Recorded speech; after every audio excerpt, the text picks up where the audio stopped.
back to another episode of Midwest Hotspur. Just a couple days ago, I released a podcast discussing how we arrived to Conte's expected departure. And while the rumors continue to swirl, we're now 5 days on from that outburst post-Southampton, with Conte still, as of the release of this video, being the manager for Tottenham. Twitter is running a bit wild with their ideas as to what's happening right now. While all the reputable sources, the likes of Fabs, Ali Gold, DiMarzio, everybody seeming to point to discussions happening behind the scenes as to an exit and replacement Antonio Conte, we're still left wondering what is happening and when is it happening. Days on, still with a manager, my own thoughts have begun to run. Could Tottenham, for the first time in a long time, make a move that arguably could be viewed as the most they have ever backed a manager? This I want to discuss. I argued in my previous video that Conte has been backed to this point. And personally, I'll stand by that statement. The argument can be by what amount. We can say whether this was a 7 out of 10 backing of the manager, whether it's a 5 out of 10 backing of the manager, whatever it might be. But the facts remain, they've sculpted this squad in the vision of Antonio Conte. They've jettisoned players out that didn't meet his ideals. I'm looking at you, Lo Celso and Ndombele. Even Winks, to that matter. They've brought in players specific to his system, to his tactics. I'm looking at you, Perisic and Porro. This team is frankly completely different from the squad previously managed by Jose and Nuno. Yet, somehow, it seems we've remained all the same during this time. The outburst that followed that frightful draw at Southampton was clear. It was a pivot to everything that was the Tottenham timeline. Conte himself had stated he was defending these players, had been defending this group of players, almost shielding them from their own poor performances. But he would no longer be doing such things. He was upset, embarrassed, that a group of professionals for a club like Tottenham, a club as massive as Tottenham is, that same group of professionals would lack the desire to go out and kill a game. And he seemed to lament the fact that the media, the fans, seemed to allow such a thing to happen, that all the blame could go towards the ownership, could go towards the manager, and somehow the players, the one on the pitch with so little effort and desire, were allowed to pass. Were allowed to avoid any finger pointing, any blame. Now, the press conference, for the most part, was viewed in poor taste. There's obviously a professional way to handle these kind of moments, and frankly, that wasn't one of them. But you could also argue that these players, they lost the courtesy of that kind of professionalness based on the lackluster performance they had against, let's be honest, it's the worst side in the Premier League. And you could also argue that for the better part of the last month, they've had that kind of performance more times than not. So here we are, again, 5 days on. Conte's still the manager. So that's where I was asking myself, why? Why is he still the manager? And myself being what I would consider a pretty big Marvel fan, a fan of the so-called multiverse, came up with this wonderful alternative timeline. We'll go ahead and call it the Tottenham Multiverse for now. In this multiverse, we have Levy and ENIC. We have Conte and Paratici. Levy and ENIC, for pretty much the entirety of their tenure, have been accused of not backing their managers. At last glance, I believe they have had 18 permanent managers over the course of their ownership, which is it's a crazy number to consider over 20 years when you also consider that West Ham have only had 18 managers over the course of their entire existence. So in this alternative timeline, Levy could be viewed, as many have, that the message that Conte portrayed in that press conference was 100% accurate. The players were the one to blame. Not the tactics, not the setup, not the ownership, and not even the opponents. The players wearing that Tottenham badge. During a meeting post that press conference in which Conte clarified what he was saying and how he was saying it. That only the managers and the ownership group seem to receive the blame from the media, and that the media never points the finger at the players.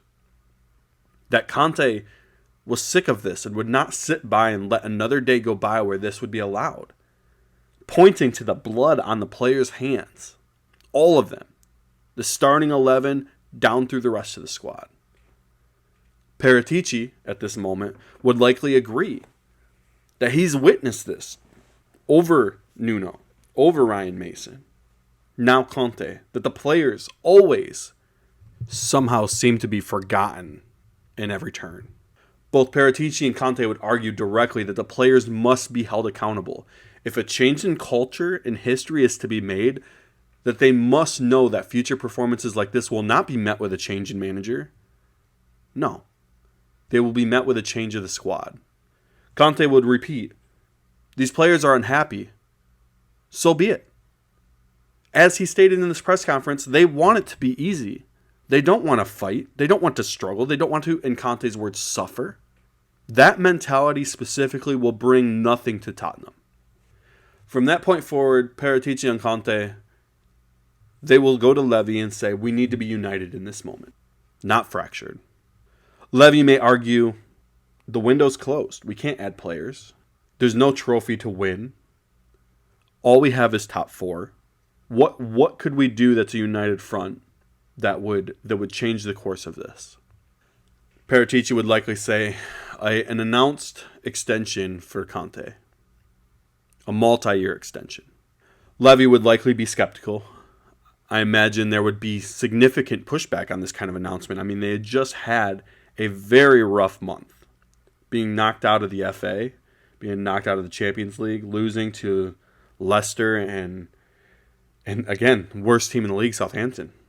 There's going to be pushback. But Paratici and Conte would say, listen, yes, there is going to be pushback. There's a big portion of the fan base that wants Conte out.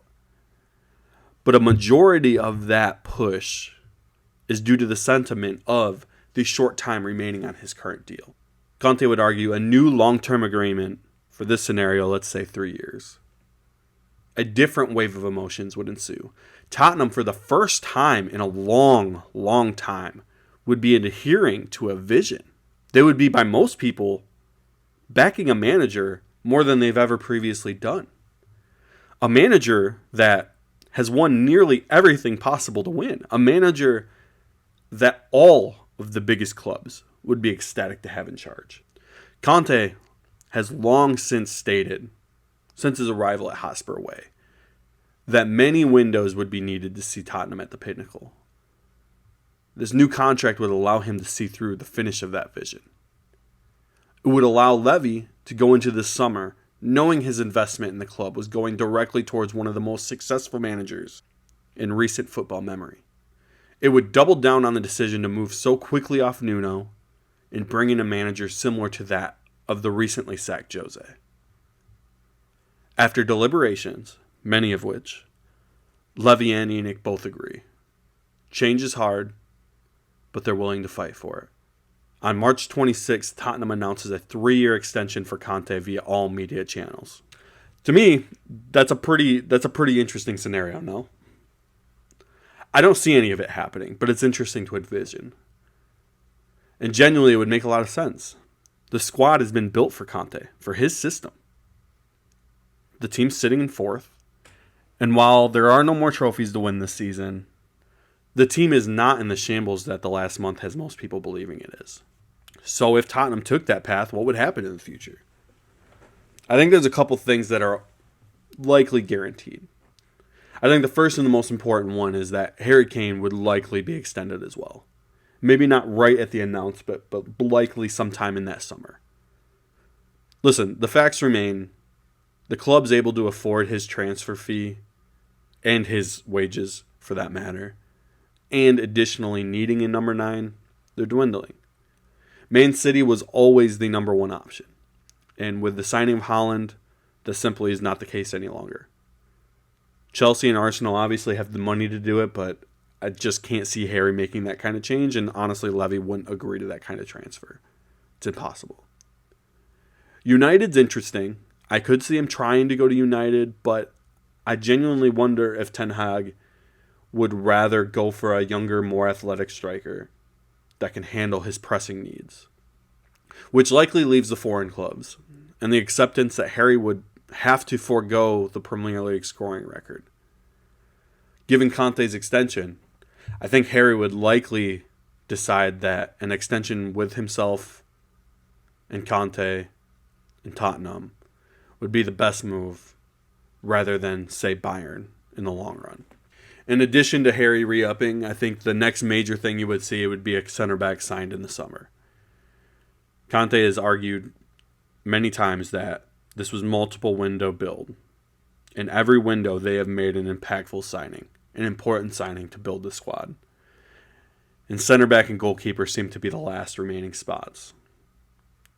A center back signing would solidify a problem area exposed during this season under Conte. Defensively, they have dropped off significantly, and the errors at the back have been impossible to ignore. Lastly, I believe we would see a different Tottenham throughout the squad.